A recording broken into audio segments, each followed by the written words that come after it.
오늘 시간에는 수요 기도의 요한 서신 강의 세 번째 시간입니다.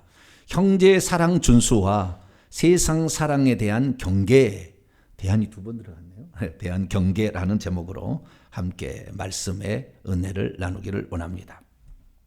할렐루야.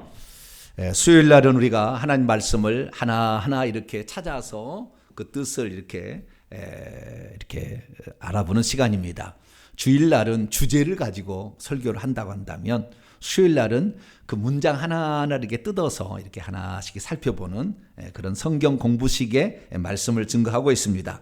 오늘도 요한일서의 강의의 세 번째 시간으로서 예수님의 12명의 제자 가운데 예수님이 가장 사랑하셨다는 제자 사도 요한이라는 제자가 있는데 그 사도 요한이라는 제자가 썼던 것이 성경책에 총 5개가 있습니다. 그래서 복음서는 요한복음, 그 다음에 서신서는 요한 1서, 요한 2서, 요한 3서, 계시록은 요한 계시록에서 총 5권의 성경책을 바로 사도 요한이 썼는데 오늘은 이제 두 번째 서신서 가운데에 한 부분인 요한 1서의 말씀을 지금 살피고 있습니다. 그래서 지난 시간에 이어서 계속해서 나가는데요.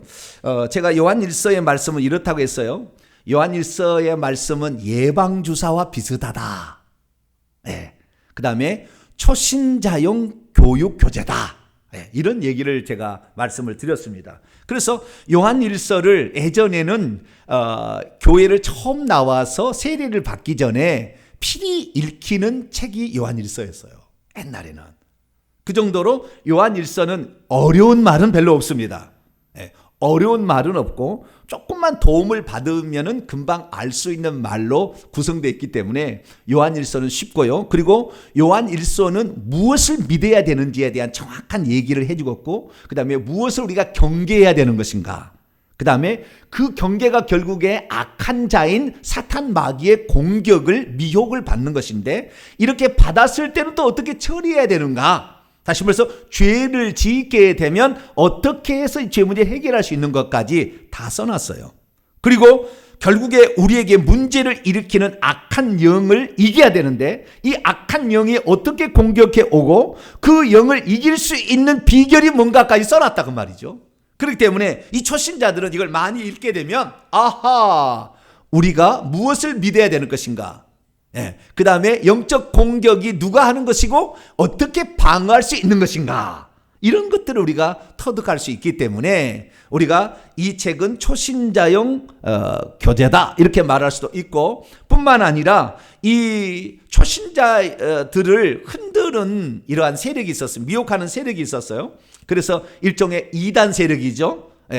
기독교인 척하면서 기독교가 아닌 그런 세력들에 의해서 성도들이 미혹을 당해서 하나님으로부터 멀어져 가게 됐을 때 그들이 어떻게 미혹하는지를 미리 가르쳐 주므로 너희들은 그 미혹에 속지 마라. 그 이단이야. 너의 영혼을 노략질하는 일이야. 그러니까 절대 그거 넘어가지 마. 그러면서 그 이단들이 어떻게 미혹을 하게 되는 것인지를 알려주는 거죠. 그래서 우리가 미리 대비할 수 있는 겁니다. 사실 이단들은 어떻게 접근할지 잘 모르니까 우리가 이단들을 잘 모르면 그냥 이단들이 얼마나 그 혹하게 사람을 유혹하겠어요. 그러니까 넘어가지. 그래서 혹하게 이렇게 넘어가게 되는데 미리 그것을 알고 있으면 요게 지금 이단이구나. 딱 보고 금방 우리가 경계를 하고 경계를 서서 도둑이 침입하지 못하도록 만들 수가 있잖아요. 그런데 이단이 뭔지를 잘 몰라. 어떻게 접근하는지를 몰라.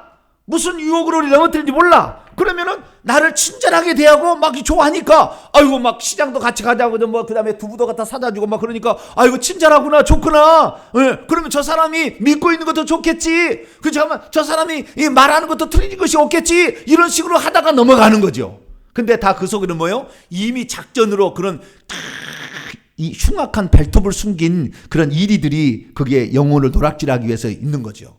그래서 이 사도 요한은 이런 것이 이단이야. 이렇게 하면 경계해야 돼. 라는 사실을 이렇게 기록해 놓고 있다는 거죠.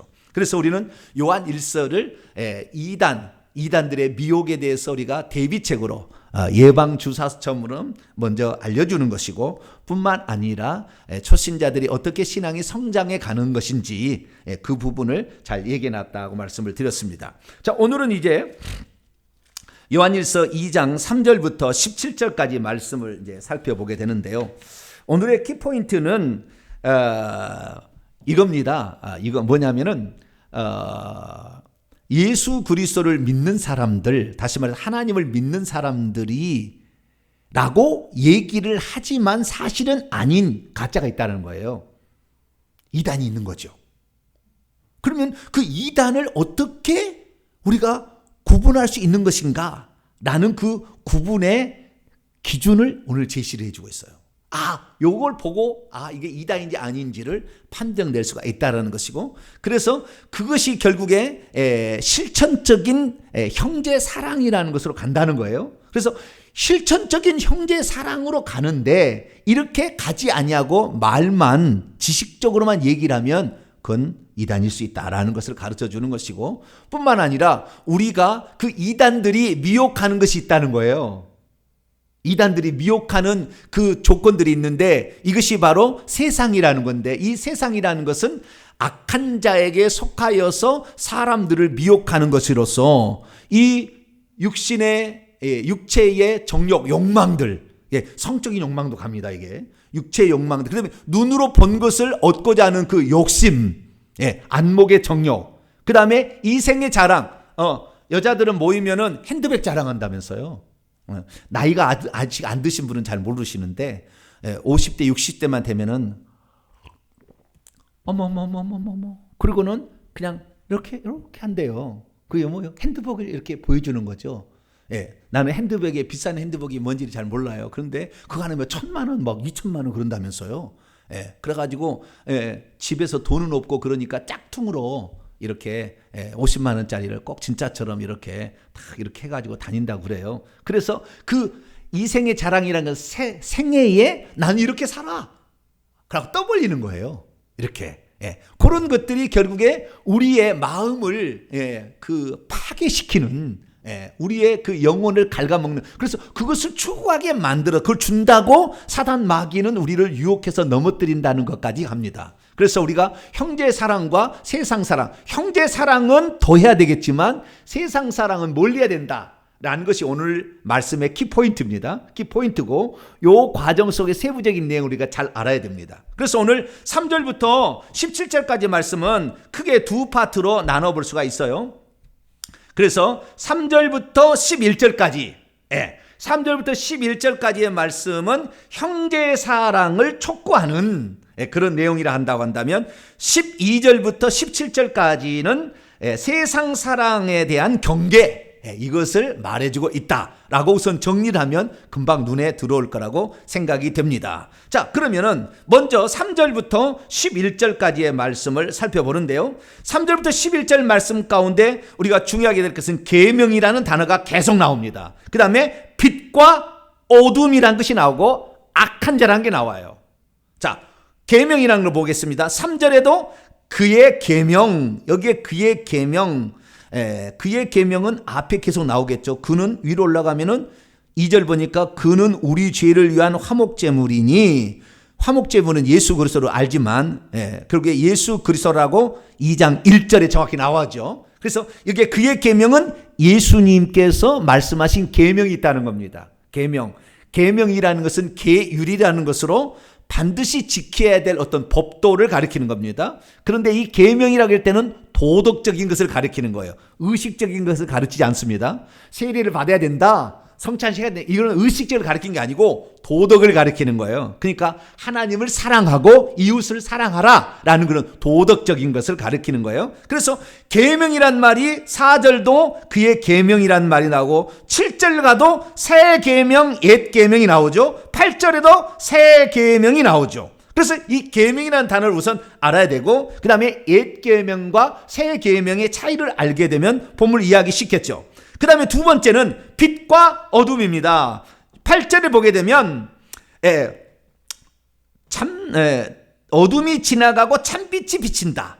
그 다음에 9절 보니까 빛 가운데 행한다면서 형제를 미워하는 자는 지금까지 어둠에 있다. 10절에도 빛 가운데 거하면 자기 속에 걸림돌이 없다. 11절에 형제를 미워하는 자는 어둠에 있고 어둠 가운데 걸어가고 행한다는 걸어가고 있고 장차 갈 곳을 알지 못하고 어둠이 그를 눈을 멀겠다. 그래서 이 빛과 어둠의 이야기를 또 계속하고 있습니다. 그리고 12절부터 이제는 다른 파트인데 이제 그 뒤에 부분은 뒤에 하도록 하겠습니다. 우선 3절부터 11절에 나와 있는 이것이 무엇을 말하냐면 중요한 것은 이 세 가지 개념을 우선 알아야 되는데요. 지금 사도 요한이 무엇 때문에 이 3절부터 11절까지 형제 사랑을 꺼내고 그 다음에 참 빛과 어둠이 어둠 가운데 행하는 거하고 빛 가운데 행하는 걸 얘기하냐면 이 원래 영지주의라는 이단이 말하는 것을 반박하기 위해서 써놓은 거예요. 제가 영지주의라는 것을 첫 시간에 얘기를 했어요. 영지주의. 우리 영지주의를 잘 알아야 돼요. 여기에 지금 이 요한 1서 성경책에서 말하는 이단은 영지주의입니다. 영지주의. 그러니까 영지주의 이단을 제대로 파악을 해야만이 우리가 이 본문을 제대로 이해할 수가 있는 거죠. 이미 우리는 이 편지 수신자가 아니기 때문에 우리는 그런 영향을 안 받아서 이것은 나하고 상관이 없으니까 우리 눈에는 봐도 이게 중요하게 안 여겨지지만 지금 그 유혹을 받고 있는 사람은 이 얘기를 쓰고 있구나 지금. 그리고 금방 알아듣는 거예요. 그러니까 지금 만약에 이 사도 요한이 이 편지를 쓰고 있을 그 당시에 살고 있는 사람들은 이 편지를 보면 이거 주의하라고 지금 쓰고 있구나 라는 사실을 금방 알게 된다는 거예요. 그러면 영지주의가 속인 게 뭐냐면 세 가지로 속였다는 겁니다. 첫째는 4절입니다. 그를 안다 라는 말로 속였다는 거예요. 우리는 하나님을 안다 또는 예수님을 안다 라고 속였다는 거예요. 그런데 그들은 알고 있지 않아요. 근데 안다. 우리는 하나님을 안다 라고 했다는 거예요. 두 번째 6절에 보니까 우리는 그분 안에 산다. 그분 안에 머물고 있다 라고 얘기를 하는데 사실은 그분 안에 머물고 있지 않는다는 것이고요. 그 다음에 9절 우리는 빛 가운데 있다. 우리는 빛 가운데 있다 라고 얘기를 하는데 사실은 빛 가운데 있지 않고 어둠 가운데 있는 거예요. 그래서 그 영지주의라는 이단이 교회에 와서도 우리 하나님 잘 알아. 그 다음에 우리는 그분 안에 살고 있어. 뿐만 아니라 우리는 빛 가운데 행하고 있어 라고 얘기하니까 그래요? 그리고 따라간다는 거죠. 근데 결국에 그것이 예수 그리스도를 부인하게 만드는 것으로 가는 거예요.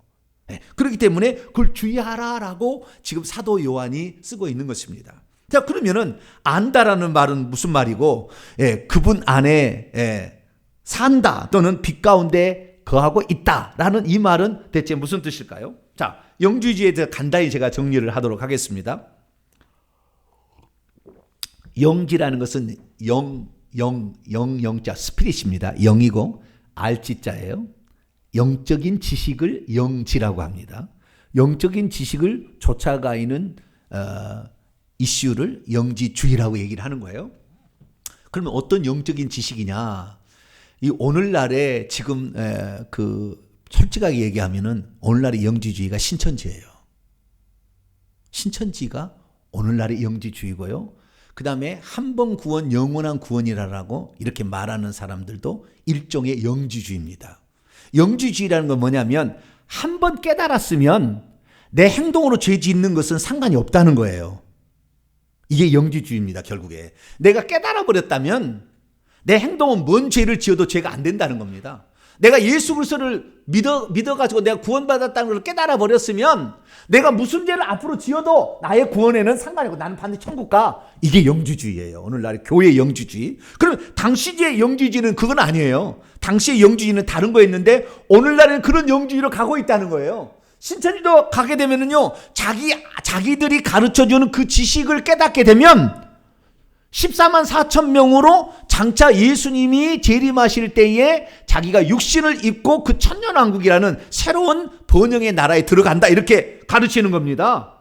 그러니까 신천지 이만희는 자기가 그 영지를 가르쳐준 그 예수 그리스도의 역할을 하고 있다는 거예요. 자기가 신천지 이만희 총회장이 그 일을 하고 있는 거예요. 그래서 내가 가르쳐준 이 공부를 하게 되면 너희들은 영지를 깨닫게 되고, 그렇게 되면 14만 4천 명 안에 들어가게 되는데, 14만 4천 명은 이스라엘이 12개의 지파로 되어 있듯이 그 지파에 1만 2천 명씩을 12개 지파를 하면은 14만 4천 명이 되거든요. 그래서 우리나라에 12개 지파를 만들어가 각 도마다 이렇게 베드로 지파, 안드레 지파, 예수님의 제자들의 지파를 만들어 놓은 거예요.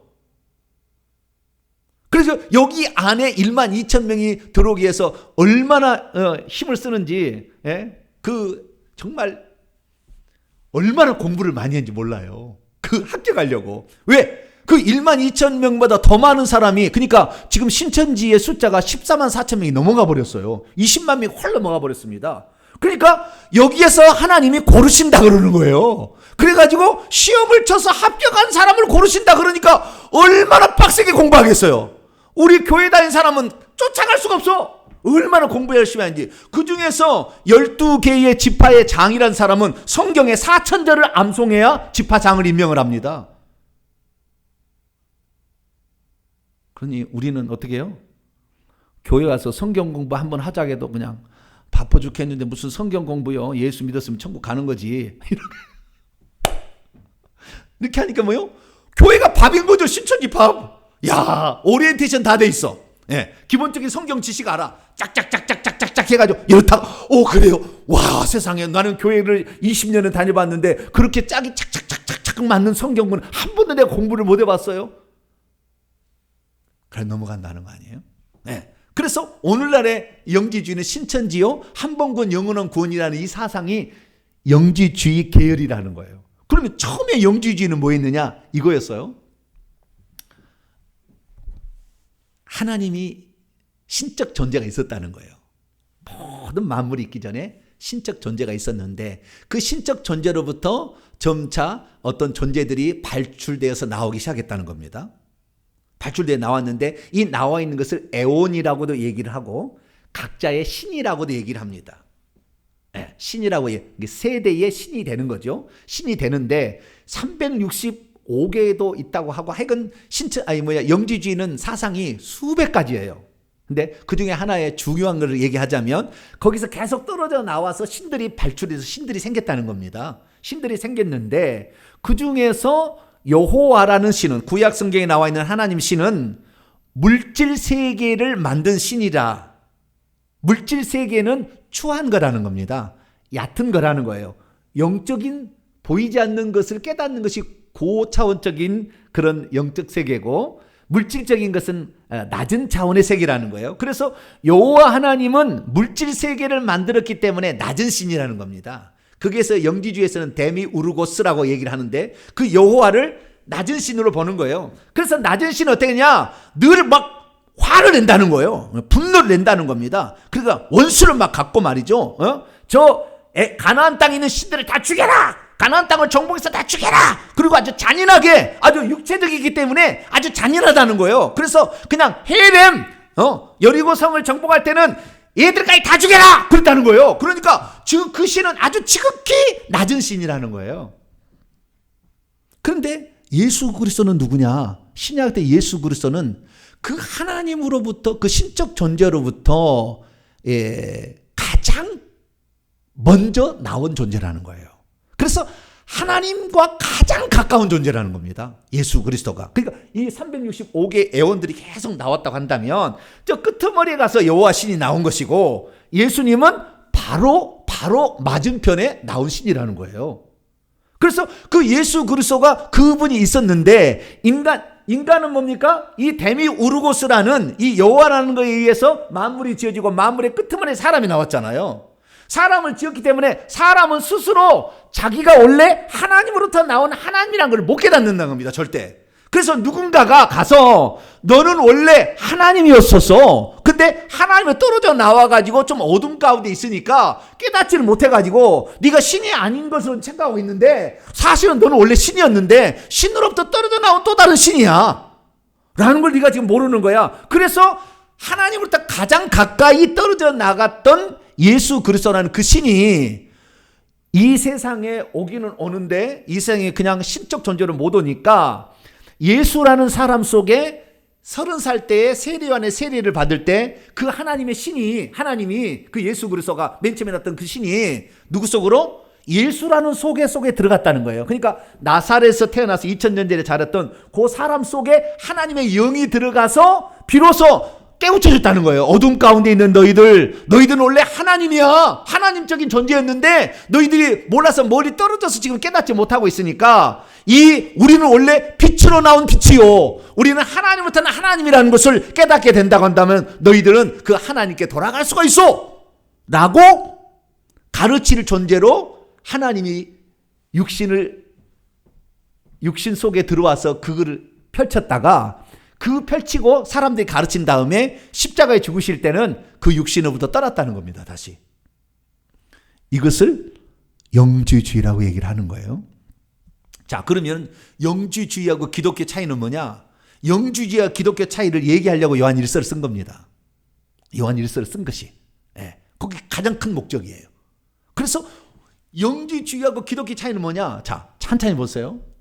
예수님이 이 땅에 육신을 입고 온 이유는, 영주주의의 차이는 뭐냐면, 영주주의는 예수라는 어떤 청년에게 하나님의 영이 들어가가지고 영지를 사람들에게 깨닫게 해줘서 제자를 얻었으니까 이제 떠났다는 거예요. 죽을 무렵에 떠나서. 그래서 예수님이 십자가에 죽은 게 아니고 구레네 사람 시몬이 대신 죽은 거고, 그 다음에 예수님은 태어날 때부터 하나님의 아들이 아니고 예수님이 30살 때 세례 요한의 세례를 받을 때 그때 예수님이 들어가서 썼다는 겁니다. 그 신적 존재를 그들은 그리스도라고 부르고, 예수 속에 그리스도가 들어갔다가 33년의 반의 공생애를 끝나고는 떠났다는 거예요.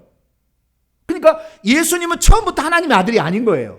그냥 평범한 인간인데 30살 때 썼다는 거예요. 그러다가 3년 반 있다가 다시 떠났다는 겁니다. 그러니까 예수님이 죽은 것도 아니고 예수님이 부활한 것도 아닙니다.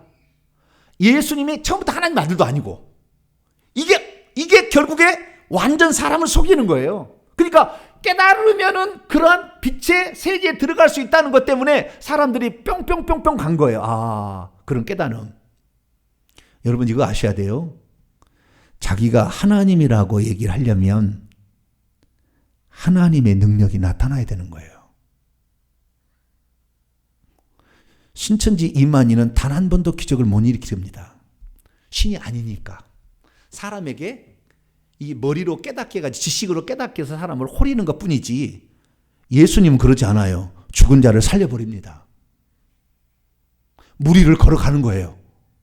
귀신을 쫓아냅니다. 38년 중풍병자를 고치는 겁니다. 날 때부터 소경되어서 시신경이 없는 사람의 신경을 만들어가지고 눈을 보게 만드는 거예요. 말 한마디로 무화과나무를 저주하니까 그 다음날 무화과나무가 마르는 겁니다. 그러니까 그분이 하나님인 것을 예수 그리스도는 삶으로 드러낸 거예요. 그러니까 이 영주주의로 머리로만 나는 그를 안다, 하나님을 안다, 나는 그를 알아, 하나님을 알아 뿐만 아니라 나는 그분 안에 살고 있어, 나는 그 빛 가운데 살고, 빛이라는 것은 자기들의 깨달음이에요. 깨달음.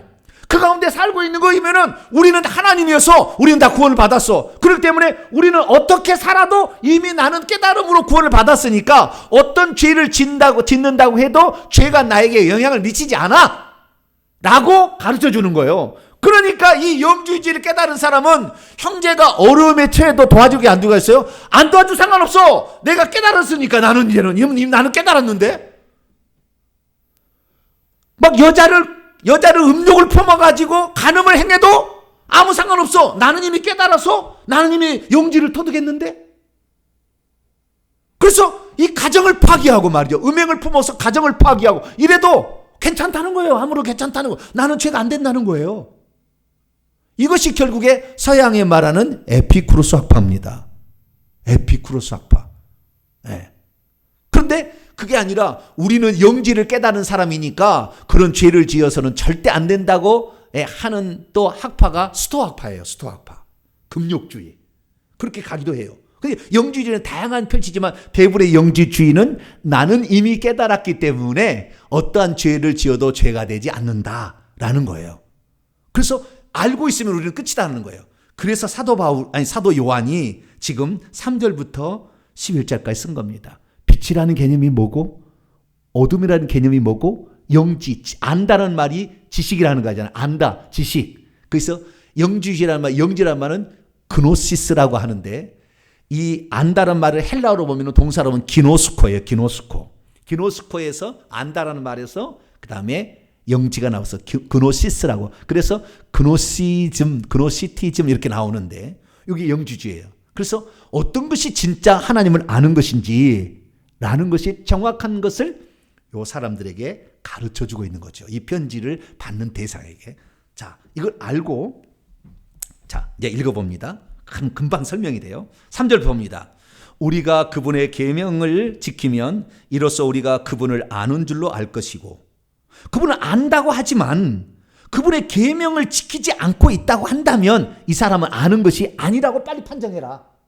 말은 안다고 하지만 아는 게 아니야 라고 가르쳐 주는 거죠. 4절 그분을 아노라. 예수님이나 하나님을 아노라 하면서 만일 그분의 계명, 여기서 예수님을 말해 그리스도의 계명인 거죠. 예수의 계명을 지키지 아니하는 자는 거짓말하는 자요 진리가 그 속에 없이 거짓말쟁이다라는 겁니다. 5절 누구든지 그의 말씀을 지키는 자는 하나님의 사랑이 참으로 그의 속에서 온전하게 성취가 되어서 우리가 그의 안에 있는 걸 우리가 알지만 6절 그분 안에 산다고 말은 하지만 그가 행하는 대로 자기도 행해야지 행하지 않고 있다고 한다면 이건 가짜라는 거예요. 그래서 이 계명이 중요한데 그럼 계명이 뭡니까? 7절에 설명을 해줍니다. 계명이 뭔지 7절과 8절에 설명을 해줍니다. 7절 8절 읽어볼까요? 시작. 사랑하는 자들아 내가 새 계명을 너희에게 쓰는 것이 아니라 너희가 처음부터 가진 옛 계명이니 이 옛 계명은 너희가 들은 바 말씀이거니와 다시 내가 너희에게 새 계명을 쓰노니 그분 안에게와 너희에게도 참된 것이라 이는 어둠이 지나가고 참빛이 벌써 비침이니라. 잘 보세요. 계명을 예수님께서 이 땅에 오셔가지고 처음부터 말씀이 육신이 되신 하나님, 좀 이따 나옵니다. 그분은 처음부터 하나님이었다는 것을. 그래서 뒤에 나와요. 그분은 30살 때 영이 들어가서 하나님 된 게 아니라 처음부터 말씀이 육신이 되신 하나님이라 이렇게 나와요. 좀 뒤에 보면은. 그래서 그분이 하나님인데 그분이 오셨다가 이제 30살이 되었을 때에 이제 하나님께서 해야 될 일을 사역을 펼치시는데 그때 제자들을 모읍니다. 12명의 제자들을 모아서 제자들에게 떠나기 하루 전날 밤에 계명을 가르쳐. 너희들은 이건 지켜야 돼 라고 계명을 가르쳐. 도덕적인 윤례를 가르쳐 주는 겁니다. 요한복음 13장 들어갑니다. 앞으로 넘어갑시다. 요한복음 13장. 잘 못 찾겠죠? 우리 누가 정병수 권사님 옆에서 가주세요. 요한복음 13장 34절에서 35절입니다. 예수님이 돌아가시기 하루 전날 밤 새 계명을 가르쳐줘요. 너는 이렇게 도덕적인 것은 이렇게 해야 된다라는 걸 가르쳐줍니다. 자, 34절 35절 읽습니다. 시작. 새 계명을 너희에게 주노니 서로 사랑하라. 내가 너희를 사랑한 것 같이 너희도 서로 사랑하라. 너희가 서로 사랑하면 이로써 모든 사람이 너희가 내 제자인 줄 알리라. 새 계명을 주노니 서로 each other 서로 사랑하라. 아가파오. 사랑하라라고. 아가파오예요. 이것은 희생적인 사랑입니다. 나를 내어주는 사랑이에요. 서로 사랑하라라는 계명을 줬다는 거예요.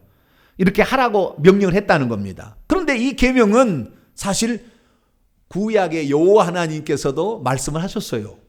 그래서 옛 계명인 겁니다. 옛 계명인데 다시 새 계명이 된 거예요. 그러면 이 차이를 좀 더 설명해 주죠. 그러면 옛 계명에도 사랑하라고 했느냐? 사랑하라고 했어요. 서로 사랑하라고. 자, 출애굽기 19장. 레위기 죄송합니다. 레위기 19장.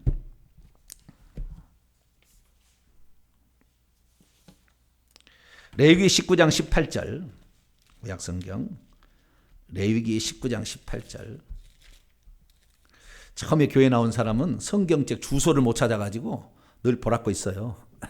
그래서 우리 처음에 나온 사람들은 성경책이 66권인데 순서를 암송을 해야 돼요. 잘 암송이 안 되니까 노래로 암송을 해야 됩니다. 창세기 출애굽길에 이기 민수기 신명기 여수아 사사 이렇게 노래를 배워야 돼요. 예, 제가 노래를 가르쳐 드릴게요. 그러면 그 노래를 맨날 부르고 있으면 금방 암송이 됩니다. 자, 레위기 19장 18절 이해를 위해서 17절 18절 읽습니다. 시작.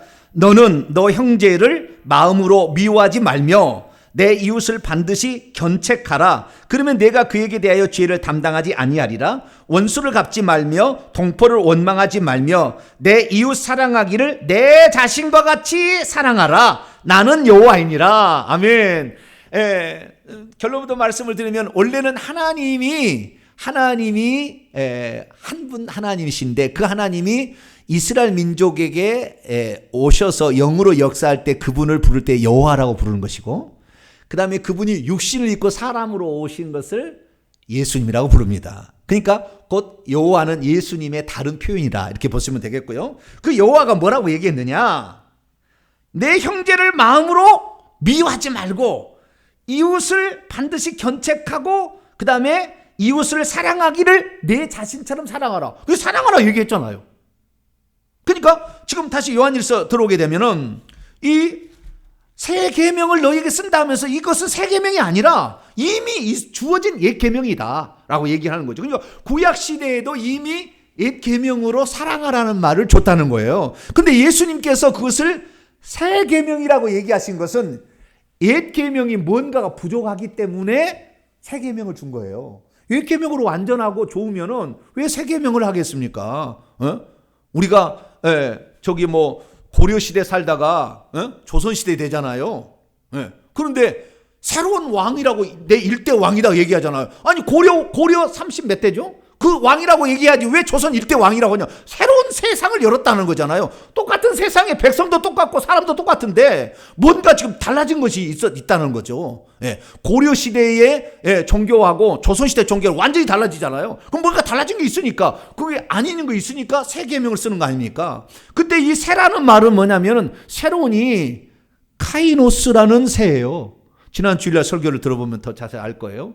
네오스라는 이전에 없었다가 새로 출현하는 것은 시간적인 새로운 것은 네오스지만 질적으로 좋아진 거, 이전보다 훨씬 더 강해지고 더 완벽해질 때 이때를 그런 것은 새라고 얘기를 합니다. 이 카이노스의 새라고 얘기하는데 여기에서는 새 계명은 카이노스입니다.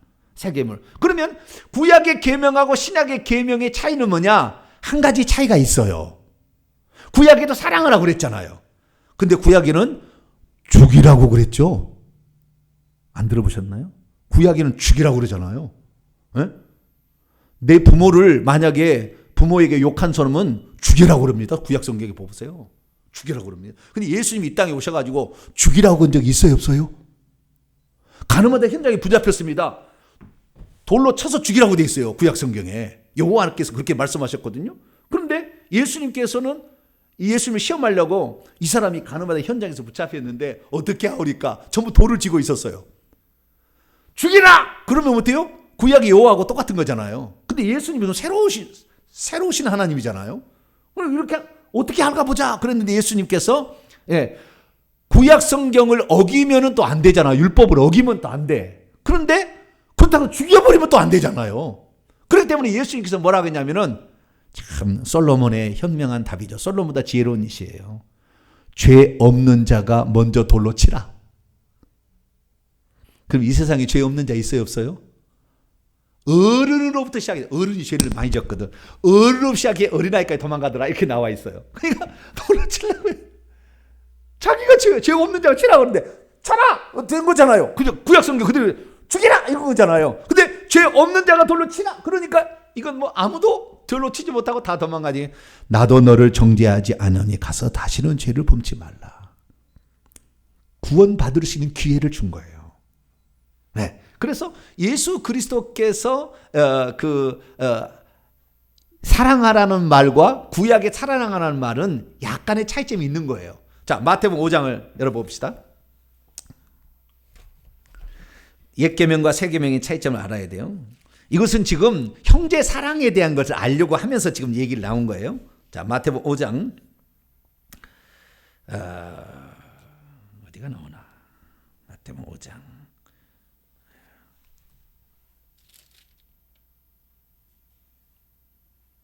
사랑하라 주여. 사랑하라. 44절 주여. 43절부터 44절까지. 자, 어떻게 차이가 나는지 봅시다. 시작. 또 내 이웃을 사랑하고 내 원수를 미워하라 하였다는 것을 너희가 들었으나 나는 너희에게 이르노니 너희 원수를 사랑하며 너희를 박해하는 자를 위하여 기도하라. 구약에는 뭐예요? 이웃은 사랑하고 원수는 미워하라 그랬다는 거예요. 그러나 예수 그리스도께서는 뭐라고 하냐면 나는 너희에게 이르노니 너희 원수도 사랑하라 그랬다는 거예요. 박해하는 자도 핍박하는 자도 미워하지 말라 이렇게 했다는 거예요. 그러니까 사랑이라는 계명의 범위가 훨씬 넓혀졌어요. 옛날에는 이웃 되는 사람만 사랑했는데 이웃이 아니고 나를 미워하고 나를 죽이는 자까지 사랑하라. 그래서 이 예수 그리스도의 계명을 받은 자들은 자기를 핍박해서 목을 잘라 죽은 자들 앞에서 축복해주고 죽는다고요. 구약시대에 살았다면은 억울하다 아들아 저 원수를 갚아주라.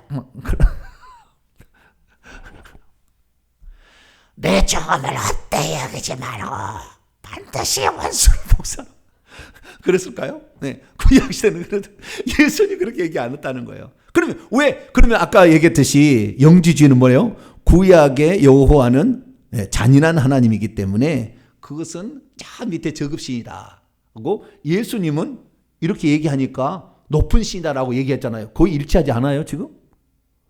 영지주의 이단이 전체가 다 틀려버리면 당연히 이건 이단이 할 텐데 성경하고 거의 일치하잖아요 지금. 성경 일치하니까 그렇지 맞지 이렇게 생각한 거예요. 그래서 맨 처음에 초기의 이단은 어떻게 했냐면은 우리가 아직 성경책이 신약 성경이 27권이고 구약이 39권인데 27권이 정해지기 전에 구약 성경은 다 여호와 하나님이 잔인한 하나님이 이것을 말했으니까 다 이거 성경책이 될 수 없다고 빼버렸어요. 빼버렸다고. 신약 성경의 일부만을 성경이라 이렇게 가르쳤다고요. 처음에 이단들이. 그래서 아니 그러면 안 되겠다 해서 우리가 성경책을 그러면 이것은 하나님께서 영감으로 쓰게 한 거라고 정한 것이 39권이 된 겁니다. 나중에. 아니 27권이 된 거예요. 그래서 이 차이가 있는데 그러면 구약시대에는 그렇게 했냐. 구약시대는 이런 겁니다. 죄가 뭔지에 대한 확실한 하나님의 교훈을 밝히기 위해 그런 거예요. 처음부터 사랑하라 그러면 죄가 뭔지 아무것도 몰라. 그러면 자기가 죄인지도 모르고 있다가 지옥 가니까 구약에는 정확한 명문화 시킨 거예요. 이것은 죄고 이것은 죄가 아니야 라고 정확히 얘기를 해줘야 이게 죄구나 라고 생각한다는 거예요. 그러니까 하나님께서 당신의 사랑을 베풀기 전 단계를 보여준 것이고 후 단계는 뭐냐. 그래서 죄라는 것을 깨닫는 자들은 어떻게 할 수가 없으니까 이 죄의 문제를 해결해야 되잖아요. 근데 죄의 문제를 해결할 수 없으니까 인간의 능력으로는 불가능하니까 하나님께서 사람이 되어 오셔가지고 대신 그 사람의 죄값을 담당을 해주는 거예요. 옛날에 이런 거 있잖아요. 그 양반이 죄를 지어가지고 곤장 30대 벌을 받게 됐어요. 근데 이 양반은 곤장 30대 맞았다가는 이 엉덩이가 찢어질 것 같으니까 누구한테 부탁을 하는 거잖아요. 네가 대신 30대를 맞아줘라. 그럼 내가 밭대기 두 개를 띄워주마. 그러면은 평생 그냥 종으로 살다가 밭대기 두 개를 준다는데 하겠어요? 안 하겠어요? 여러분은 안 하겠죠. 엉덩이 찢어지니까. 여러분은 안 하겠지만 옛날에는 그거 한 거예요. 그래서 대신 곤장을 맞아줍니다. 그러면은 양반이 원래 맞아야 되는데 그 상놈이 맞아줌으로 말미암아 그 벌을 안 받은 거 똑같은 거예요. 우리가 벌을 받아야 돼. 죄의 싹은 사망이기 때문에 죽어서 지옥에 가야 되는데 예수님께서 오셔가지고 대신 우리 죄값으로 죽으시고 지옥에 들어가신 거예요. 근데 영주주의는 보세요. 자, 영주의 차이점은 뭐냐면 영주주의는 우리가 원래 하나님이었던 것을 깨달아서 그것이 빛을 받은 거래요. 그 빛을 받았다는 거예요. 우리가 흑암 가운데 있어가지고 그 못 깨달았는데 예수님이 오셔가지고 참빛이 오셔가지고 가르쳐줬기 때문에 우리가 깨달았으니까 우리 이제 하나님 나라에 갈 수 있어 라고 깨달았다 한다는데 이것은 죄의 문제하고 아무런 상관이 없다고. 죄의 결과가 어떻게 될지 아무 상관이 없다고. 지금 예수님이 이 땅에 오실 문제는 다른 게 아니라 인간이 원래 죄를 지으면 안 됐는데 그 죄를 지어서 그 죄 때문에 인간이 영원한 형벌을 받게 되었던 것을 해결하기 위해서 예수님이 원래 하나님이신데 하나님 육신을 입고 아들로 온 거 아니에요. 그러니까 그렇게 되어 왔는데 영주주의는 예수님이 사람이 될 이유가 없는 거예요. 왜?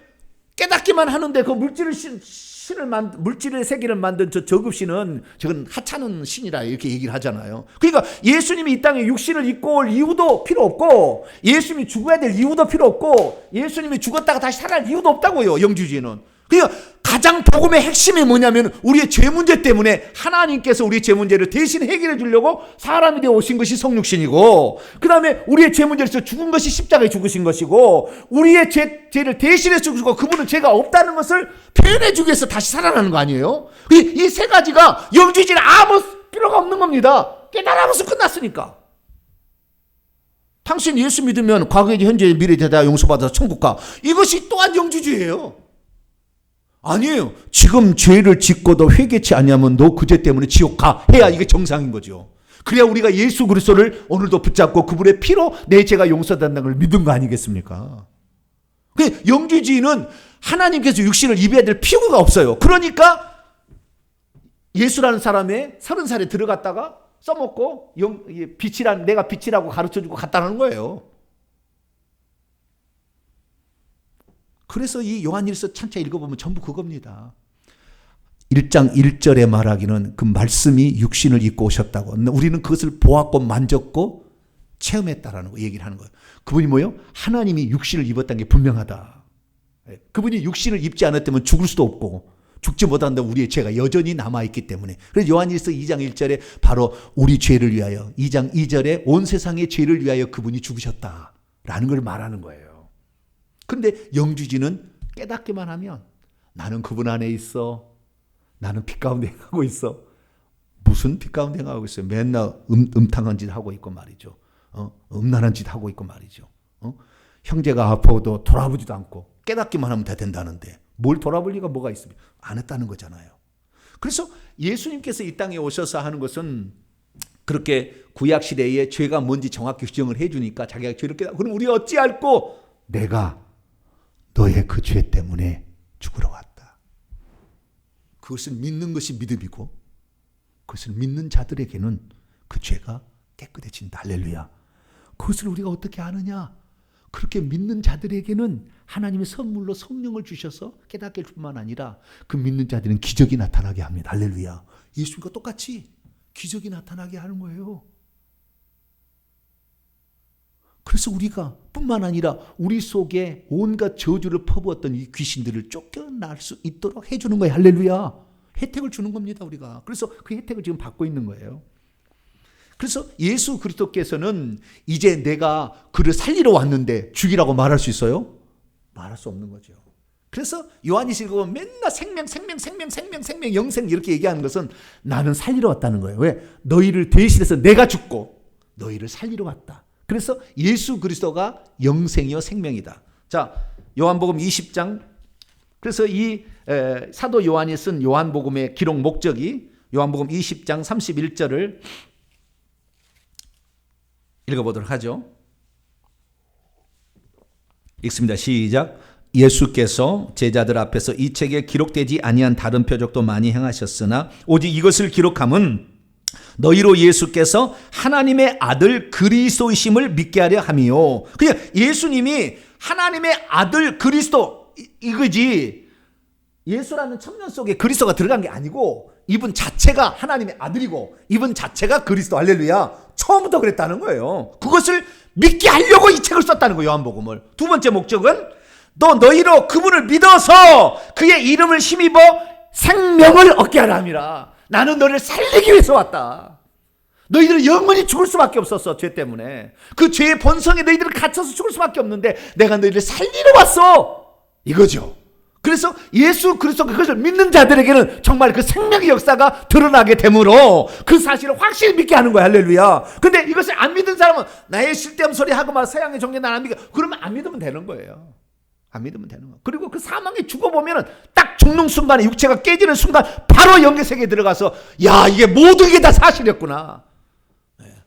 그때 깨닫는 거예요. 그러나 육체를 깨지는 순간에는 회개가 안 되는 겁니다. 필요 없는 거예요. 그래서 영적인 존재는 회개를 못 합니다. 오직 영만 있는 존재, 육체를 가지고 있을 때만 회개할 수 있어요.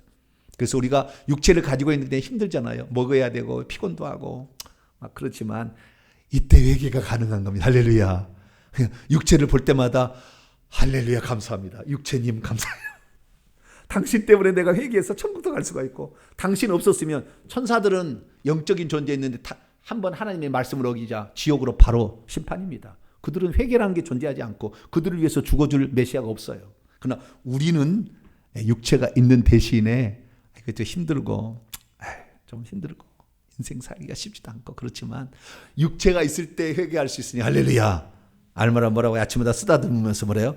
육체야 고맙다. 한번 해보세요. 시작. 육체야 고맙다. 이거 없었으면 큰일 날 뻔했잖아요. 얼마나 이 영원한 멸망일 텐데 말이죠. 그래서 이렇게 썼다는 거예요. 자, 요한일서도 똑같이 나옵니다. 요한일서 5장 11절로 12절. 요한일서 5장 11절로 12절 시작. 또 증거는 이것이니 하나님이 우리에게 영생을 주신 것과 그 생명이 그의 아들 안에 있는 그것이니라. 아들이 있는 자에게는 생명이 있고 하나님의 아들이 없는 자에게는 생명이 없느니라.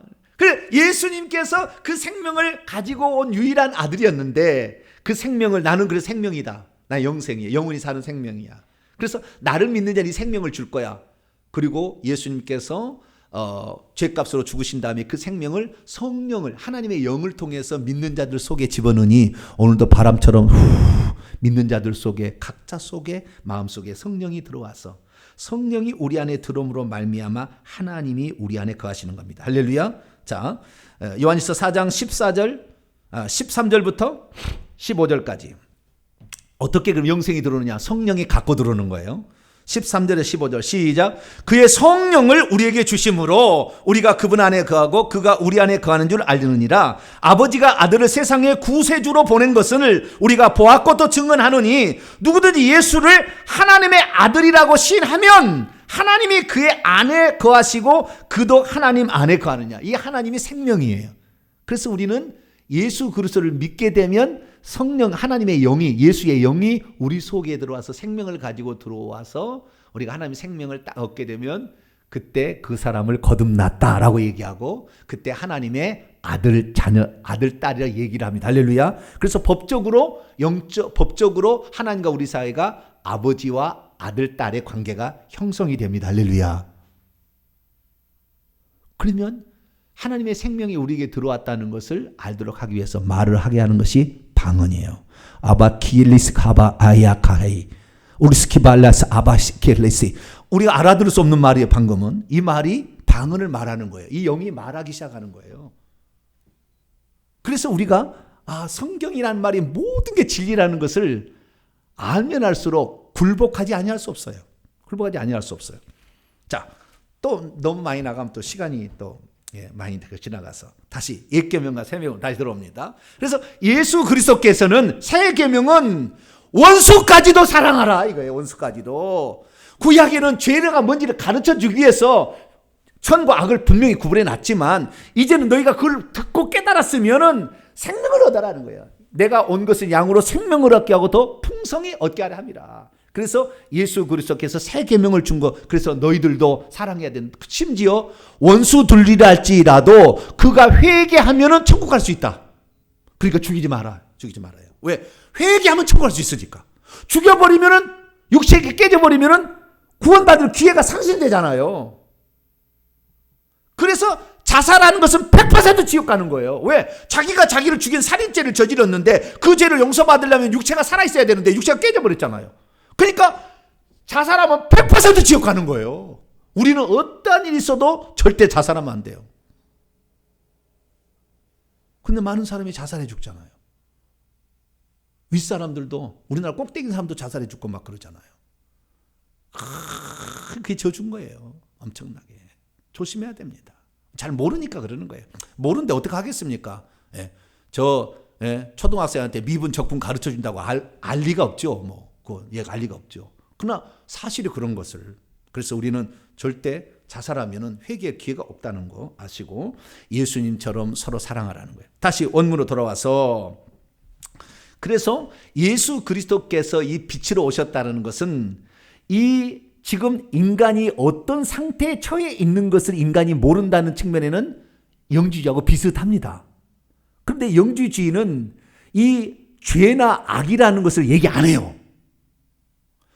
영주주의가 그 악한 자로부터 지혜를 받아가지고 가르치고 있기 때문에 악한 자가 있다, 죄가 있다는 걸 절대 얘기 안 하는 거예요. 그냥 우리는 원래 이런 존재인데 깨달으면 된다고 그러지 악한 자가 우리 방해하고 있다 얘기 안 한다는 거예요. 자, 요한일서 5장 넘어갑니다. 19절 시작. 또 아는 것은 우리는 하나님께 속하고 온 세상은 악한 자 안에 처한 것이며, 이 악한 자가 사단 마귀입니다. 하나님의 최고의 지혜를 주고 능력을 주었던 천사장이 타락해가지고 사단 마귀가 됐는데, 이 악한 자가 세상의 임금이 돼서 지금 보이지 않는 곳에서 사람을 지배하는 거예요. 지배하는 것인데, 이 지금 지배하는 것을 예수님의 빛으로 오셨다는 것은 온 세상이 지금 악한 자에게 속해서 속고 있는 것을 깨닫게 온 거예요. 그래서 너희들 그렇게 있으면 너희들은 죽을 때 그 마귀 빛에 들어가서 영원히 형벌을 받을 거야. 내가 살리러 왔어. 그래서 당신의 몸을, 생명을 내어줘서 우리를 살린 거, 이것이 예수님이 빛 가운데 행한 겁니다.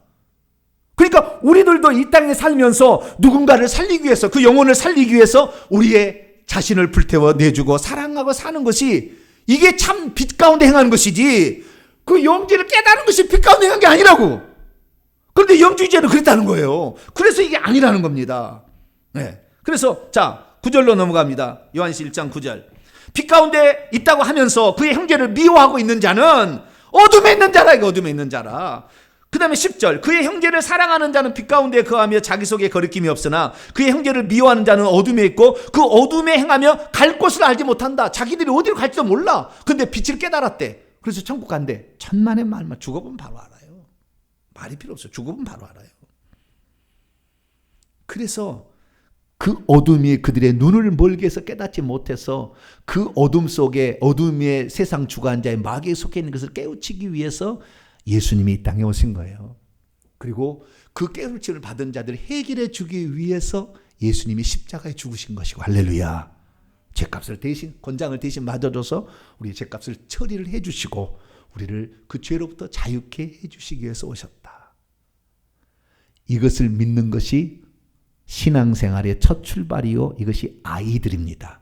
그래서 12절부터 17절까지 말씀은 영적 성장 단계를 말해주고 있는데, 아이들, 그 다음에 자녀들, 그 다음에 청년들, 아비들이라는 표현이 12절에서 14절까지 계속 나옵니다. 영적 성장 단계를 말하는 거고, 좀 더 설명하겠습니다. 그래서 이 영적 성장 단계를 점차 밟아가게 될 거라 얘기를 했고요. 그 다음에 15절부터 16, 17절까지는 이 세상의 임금인 악한 자가 세상에 좋아하는 눈의 육체적인 물질적인 세계로 눈을 멀게 해서 거기에 폭 빠지게 할 거라는 거예요. 그래서 이 세상이나 이 세상에 있는 것들을 사랑해서는 너희들이 빛을, 하나님이 진짜 깨우쳐주고 하는 그것을 영영 깨달지 못해. 그러니까 육체만을 위해서 좋아하는 거, 먹고 입고 자고 좋은 집에 살고 좋은 자동차 사고 여자를 무슨 많이 거느리고 이런 것만 해가지고는 너희들이 완전 어둠에 있는 거야. 그러면 안 돼. 그래서 17절에 뭐라고 하냐, 이 세상도 그 정욕도 욕망도 다 지나갈 거야. 하나님의 뜻을 알고 행하는 자만 영원히 천국에 거할 수가 있어. 이 사실을 사도 요한이 말해주고 있는 거예요. 그러면 이 세상에 마귀가 있으면서 유혹하는 게 뭐냐? 그게 16절입니다. 이 세상에 있는 모든 것이 육체의 욕망. 육체의 욕망. 육체가 좋아하는 것. 먹는 거, 뭐 좋은 맛있는 거 먹는 거. 편하게 무슨 하는 거. 어쨌든 형제를 속여서라도 돈을 뺏어가지고 부모 유산을 어쨌든 부모를 죽여서라도 유산 뺏어서 나 편히 살면 돼. 육체 정욕. 이렇게 하는 거예요. 그 다음에 안목의 정욕, 눈들의 욕망입니다. 눈들의 욕망. 보는 것을 자기가 갖고 싶어. 네, 보는 거 갖고 싶어. 우리나라처럼 전 세계 가운데 잘 사는 나라가 없대요, 사실은. 우리나라처럼 잘 살. 미국이 어딘 간에 우리나라 와가지고요. 전철 한번 타고 버스 타고 가서 이 연동되는 시스템을 보고는 그냥 다 나자빠지고요. 그냥 화장실 한번 갔다가 나자빠집니다. 다 공짜로 화장지 주거든요. 외국 여행해 보세요. 얼마나 화장실 더럽고요. 돈 줘야 화장지도 삽니다. 죄송합니다. 소변하면 놀러 가도 돈 내고 1달러씩 주고 가서 여러분 여행 가보세요. 얼마나 못 사는지 몰라요. 예? 저 필리핀 가보세요. 50살 이상 몇 명 안 살아있어요. 노인이 없어요. 일찍 죽어요 다. 못 먹고 못 사니까. 북한 가보세요. 키가 안 커요. 못 먹고 못 사니까. 대한민국 너무 잘 먹어가지고 다이어트 하는 사람이 더 많을 걸 아마 운동 안 하고 다니는 사람이. 그 정도로 지금 잘 살고 있는 거예요. 집집마다 자동차가 없는 집이 어디 있으며 집이 없는 사람이 어디 있습니까? 아무리 내가 없어도 오늘 아르바이트 시작하면은 한 달에 182만이 들어오게 돼 있다니까요. 게을러서 안 하는 거지, 게을러서. 우리나라처럼 좋은 나라가 없어요. 저녁에 아무리 돌아다녀도 총 쏴 죽이는 사람이 없네. 가장 이 외국 사람이 희한한 게 뭐냐면은 집집마다 그러면 택배가 그렇게 오는데 아무도 안 훔쳐간다는 거예요. 외국은 그냥 가져간대요. 그냥 가져간대. 얼마나 방범 시스템과 뭐 이렇게 그냥 바로 위치 추적해서 바로 들어가 버리니까 아무도 도둑질 안 하잖아요. 우리나라는 도둑질도 안 하고 총 쏴주기도 안 해요. 네. 밤에 12시에 여자가 돌아다니도 어려움이 없어요. 우리나라는. 외국에는 밤만 되면 그냥 여자 어디 돌아다닙니까? 네. 바로 강도지 끝나는 것이지. 미국 가보세요. 미국이 좋다 하지만은 언제 총 쏴줄지 몰라 총을 소지하고 있는데 우리나라는 총 한 사람도 쏘지 뭐 경찰 이해는 소지를 못 하잖아요. 얼마나 좋은 나라에 살고 있는지. 네. 그런데 이 좋은 나라에 살고 있어도 나보다 더 좋은 데를 살고 있으면은 눈의 정욕이 아니 집 한 채 있으면 행복해야지. 남이 유리로 완전히 집이 져서 그 강변에다가 멋지게 별장을 지어가지고 그 바짝바짝 빛나는 그 호수를 보고 다 커피를 마시는 그 사진을 한번 보면은 미쳐. 나도 저런 집에 한번 안목의 정욕은 끝이 없어요. 인간은 성경이 그럽니다. 먹을 것과 마실 것, 입을 것 있으면 족한 줄로 알라. 할렐루야. 근데 화장실은 2개는 있어야 되겠더라고요. 내가 보니까. 왜냐하면 자식들이 없으면 안 싸우는데 바빠 죽겠는데 아침 시간에 화장실 하나면은 이게 시간을 미리미리 정해놔야 되잖아요. 그래서 우리 딸은 먼저 일어나 주일날 먼저 일어나. 왜냐하면 꾸며야 될 게 많아서. 저는 맨 마지막에 일어나서 4시간이에요. 30분 4시간. 맨 마지막에 일어나도 아무 문제 없는데 저희 집사람이나 저희 딸은 미리 일어나가지고 다 해야 돼. 만약에 화장실 2개는 아무 상관없잖아요. 늦게 조금 늦게 나도 되는데. 그래서 화장실은 2개는 있어야 되겠다. 그 정도는 좀 봐주고 그 정도 있으면 되는 것이지 강남에다 꼭 살아야 됩니까? 사시길 뭐 사셔야 되죠. 뭐 한 채에 90억, 120억짜리도 있다는데 그건 사시면 사시고 그러면 우리는 그런 것들 다 60일 죽음과 동시에 다 내놓고 갑니다. 다 지나가리라. 다 지나가. 이거 사랑하지 말고 이것은 그냥 있는 대로 우리가 사용하고 활용하면 됩니다. 할렐루야. 그리고 너도 이 예수 그리스도를 모르면 죽는 때 슬피 울며 이를 알게 될 거다. 예수 그리스도를 알아야 돼. 하나님이 우리를 위해서 창조주가 우리를 위해서 이렇게 일을 하셔서 이 사실을 전파하며 살게 되기를 바랍니다. 그러면 12절에서 14절 영적 단계. 그러면 어린아이부터 성장을 할 거 아닙니까? 이렇게 말씀을 들어가지고 성장할 때 어떤 단계에 있는 요것만 하고 마치죠. 12절에서 14절을 보게 되면은 자녀들아, 이것은 이제 영적 초보 단계에 있는 사람들을 가리키는 거예요. 14절 아이들아. 자녀들하고 아이들하고 차이는 뭐냐면 자녀들은 부모가 자식을 낳을 때 자식인 것이고요. 아이들은 파이디온입니다. 헬라어로 보면 파이디온이라는 것은 선생님이 이제 초보를 가르칠 때를 아이들이라고 그러는 것이고, 자녀들이라는 것은 부모가 자녀를 양육할 때를 가리키는 차이가 있는 거예요. 근데 좌우지간 어린 자들을 지칭하는 표현입니다. 아시겠죠? 그 자들이 있고, 그 다음에 13절 중반에 청년들이 있고 14절 하반절에 청년들이 있죠. 청년들 영적으로 성장해서 이제는 자기가 활발하게 어떤 활동할 수 있는 영적인 어느 정도 성장이 되는 걸 청년들이라고 하고, 그 다음에 아비들은 성숙한 자들, 이걸 지칭하는 거예요. 그럼 차이는 뭘까요? 12절 봅시다. 자녀들아 내가 너희에게 쓰는 것은 너희의 죄가 그의 이름으로 말미암아 사함을 받음이요. 14절 아이들아 내가 너희에게 쓴 것은 너희가 아버지를 알았으며. 아하, 영적인 초보 단계에 들어가는 뭐냐? 예수 그리스도를 믿어서 내 죄가 용서받는다는 걸 아는 거. 그리고 내가 그 예수 그리스도를 믿게 되면 하나님이 나의 아버지가 되고 나는 그의 아들, 딸이 된다는 걸 아는 사람을 영적인 초보 단계에 있다는 거예요. 아시겠죠? 네. 그 다음에 청년들은 뭐냐? 13절 중간에 보니까 청년들아 내가 너희에게 쓰는 것은 너희가 악한 자, 사탄 마귀를 세상 임금인데 이길 수 있다는 거예요. 이기다는 것이 완료 형태입니다. 이미 이긴 채 있다는 거예요. 악한 자를 이긴 채 있고요. 14절 하반절 청년들아 내가 너희에게 쓴 것은 너희가 강하고 너희가 아주 힘이 있고 하나님의 말씀이 너희 안에 거하시며 너희가 흉악한 자를 이겼다. 흉악한 자를 악한 자예요. 악한 자가 하늘에서 2인자였던 천사가 타락해서 이 세상에 보이지 않는 세계의 왕이 돼가지고 좀 다스리고 있는데 이것을 이길 수가 있답니다. 어떻게요? 하나님의 말씀이 너희 안에 거하면. 하나님의 말씀이 너희 안에 거하면. 처음에는 하나님의 자녀가 돼야 되겠죠. 먼저는. 그래야 이길 수가 있겠죠. 자, 요한일서 5장. 예수님을 하나님의 아들로 믿어서 영접하지 않는 자는 세상 마귀 못 이겨요, 절대. 우선 그것은 기본입니다. 자, 5장 4절로 5절까지 시작. 무릇 하나님께로부터 난 자마다 세상을 이기느니라. 세상을 이기는 승리는 이것이니 우리의 믿음이니라. 예수께서 하나님의 아들이심을 믿는 자가 아니면 세상을 이기는 자가 누구냐. 그러니까 예수님이 하나님의 아들로 우리를 구원하러 오셨다고 믿으면 기본적으로 하나님의 자녀가 되고 예수 이름을 통하여서 죄사함을 받고 그런 사람이 이제 하나님의 말씀으로 이기는 거예요. 어떻게 이기느냐? 요한일서 5장 18절이에요. 이런 말씀으로 이기는 거예요. 자, 요한일서 5장 18절 시작. 하나님께로부터 난 자는 범죄하지 않은 줄 아노라. 하나님께서 나신 자가 그를 지키심에 악한 자가 그를 만지도 못한다. 우리가 하나님께 나서 영적으로 거듭나서 우리 안에 생명이 있어 예수가 내 안에 성령으로 들어오시면 악한 자를 나를 만지지도 못한다를 믿는 순간에 못 만져요. 그걸 믿는 순간에. 이게 믿음입니다. 믿음으로 하는 거예요. 그러니까 초월적인 능력이 이 땅에 오게 하는 방법은 믿음이라는 통로예요.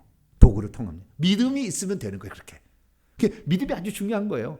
나는 따라서부터 나는 예수 그리스도가 우리를 구원하러 오신 하나님이시고 악한 자로부터 우리를 이긴 자였음을 믿습니다. 요 고백을 할 때 이길 수 있다는 거예요. 이길 수 있다는 거예요.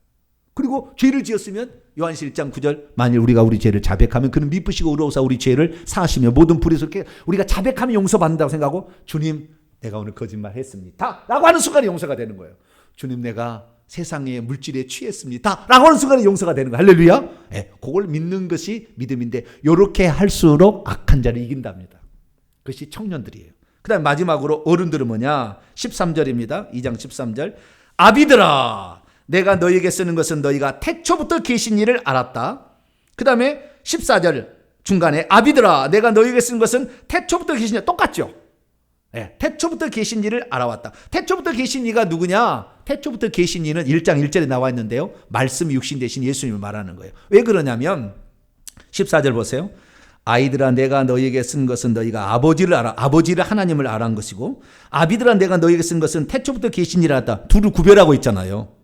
근데 태초부터 계신 이를 헬라 원문으로 보면은 이게 예수님을 지칭한다는 걸 알 수가 있어요. 태초부터 계신 이는 하나님이에요. 하나님 계신데 그분은 누구를 지금 지칭하느냐라고 얘기했을 때에 헬라어 전치사를 보게 되면 참 희한합니다. 헬라는. 그래서 우리가 헬라를 배워야 되는데 기원 출생을 얘기할 때 안에서부터 나올 때는 에크라는 전치사를 쓰고요.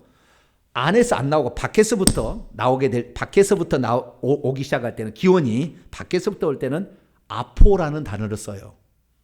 근데 여기에서 태초부터로부터라는 말이 에크라는 전치사를 안 쓰고 아포라는 걸 쓰고 있어요. 그러니까 에크라는 걸 썼다면 아버지를 지칭하는 거겠지만 아포라는 걸 쓰므로 하나님께서 말씀으로 계시다가 여기 나온 겁니다. 여기 와가지고 태초부터 계셔서 왔다는 거예요. 그러니까 예수님이 이 땅에 오시기 전에 이미 태초부터 계신 말씀으로 계신 분이라고 믿는 단계에 도달한다면 상당히 영적으로 성숙했다는 거예요. 예수님을 처음에 믿을 때는 하나님의 아들로만 믿어요. 그건 이제는 그거 틀린 거 아니에요. 하나님의 아들이로 오셨다고 했으니까 믿는 거지만 사실은 그분은 태초부터 계시는 하나님, 그걸 믿는 거죠. 저희 교회에서는 이미 이제 이 사실을 엄청나게 많이 얘기했는데 아는 사람을 알고요. 네, 점점 배워가야겠죠. 그래서 시간이 다 됐기 때문에 이런 성숙의 단계로 점차 들어가게 된다. 그렇게요. 예수님이 하나님이고 전능자를 알게 되면 귀신, 입 같은 거 그냥 요랑됩니다. 우리가 이걸 잘 모르기 때문에 예수님이 하나님의 아들 정도로 그냥 약한 분으로 아니까 못 이긴 것이지, 그분이 영으로 우리 속에 들어와 있는 아는 순간 귀신 어디서 감히 건드려 딱 떼버립니다. 이길 수가 있습니다. 그래서 저와 여러분은 더욱더 영적으로 성숙해 가시고 머리로만 지식적으로만 하지 말고 삶 속에 직접 예수님이 우리를 사랑하셔서 희생했듯이 형제를 사랑함으로 진짜 하나님 안에 나는 있다, 빛 가운데 걸어간다는 것을 증명할 수 있는 자가 되기를 간절히 바랍니다. 거룩하신 하나님 감사합니다. 영지주의자가 이 머리로 이렇게 지식으로 사람들을 유혹해서 넘어뜨렸습니다. 사도 바울은 능력을 보여봐라 말했습니다. 초자연적 능력이 나타나지 않으면 말장난 더 이상 하지 마라. 주여, 우리는 말장난으로 하나님 믿는다 하지 말고 그분이 내 속에 들어왔으니 귀신을 쫓아내고 귀신을 이기며 병든 것도 낫고 이래서 하나님의 살아계심을 직접 체험함으로 하나님이 말씀이 실제라는 것을 경험하는 우리 모두가 되게 해 주옵소서. 우리 주 예수 그리스도의 이름으로 기도하옵나이다. 아멘.